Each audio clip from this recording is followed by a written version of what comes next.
17 ऊंट और 3 बेटे। बहुत पहले वहाँ एक बूढ़ा आदमी रहता था जिसमें अपने 3 बेटों के साथ एक वीरान गांव में रहता था जो सहरा के आसपास में वाक़िअ था। इसके पास 17 ऊंट थे और वो इसकी आमदनी का बुनियादी जरिया थे। वो सहरा में शपिंग के जरिया ऊंटों को किराया पर लेता था।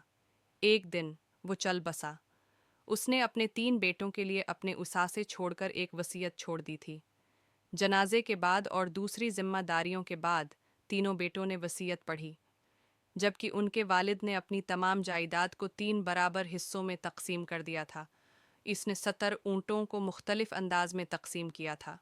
आन तीनों में यकसा तौर पर मुश्तरका नहीं किया गया था, क्योंकि 70 एक अजीब व गरीब तादाद और एक अहम तादाद है जिसे तकसीम नहीं किया जा सकता। बूढ़े शख्स ने बताया था कि सबसे बड़ा बेटा 17 ऊँटों में से निस्फ का मालिक होगा। वसत में 17 ऊँटों में से एक तिहाई का एक तह मिल जाएगा और सबसे कम उम्र 17 ऊँटों का हिस्सा एक नवीं की तरह होगा। और ये सब एक दूसरे को रिड को पढ़ने के लिए दोहराए हुए हैं और किस तरह एक दूसरे से पूछ गुछ करेंगे। 17 ऊँटों को तकसीम करना और 17 ऊँटों में से निस्फ है को सबसे बड़े को देना मुमकिन नहीं है। दूसरे 2 बेटों के लिए ऊँटों को तकसीम करना भी मुमकिन नहीं है। उन्होंने ऊँटों को तकसीम करने के तरीक़ों के बारे में सोचते हुए कई दिन गुजारे, जैसा कि वसीयत में बताया गया है, लेकिन कोई भी उसका जवाब नहीं मिल सका। आखिरकार वो उस मामले को अपने गांव के दानिशमंद आदमी के पास ले गए। अक्लमंद आदमी ने ये मसला सुना और फौरी तौर पर एक हल तलाश कर लिया। उसने उनसे कहा कि वो 17 ऊँटों को अपने पास लाए। बेटे ऊँटों को अक्लमंद आदमी की जगह पर ले आए।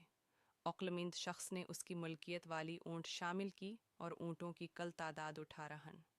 अब इसने पहले बेटे से वसीयत पढ़ने को कहा। वसीयत के मुताबिक बड़े बेटे को आधे ऊँट मिल गए, जो अब 18 ऊँटों की गनती में हैं। सबसे बड़े वन को उसके हुस शेरहा के तौर पर 9 ऊँट मिल गए, बाकी ऊँट 9 थे। अक्लमंद शख्स ने दूसरे बेटे को वसीयत पढ़ने को कहा।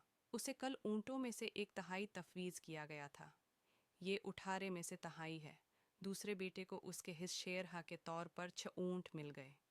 बड़े बेटों के जरिया मुश्तरका ऊँटों की तादाद 9 से 15 ऊँट। तीसरे बेटे ने ऊँटों का अपना हिस्सा पढ़ा। ऊँटों की कल तादाद में से एक 9 के बराबर 2 ऊँट। इंसान को वापस ले जाया गया। अक्लमंद आदमी ने अपनी ज़हानत के साथ इस मसले को चालाकी से हल किया। इंटेलिजेंस किसी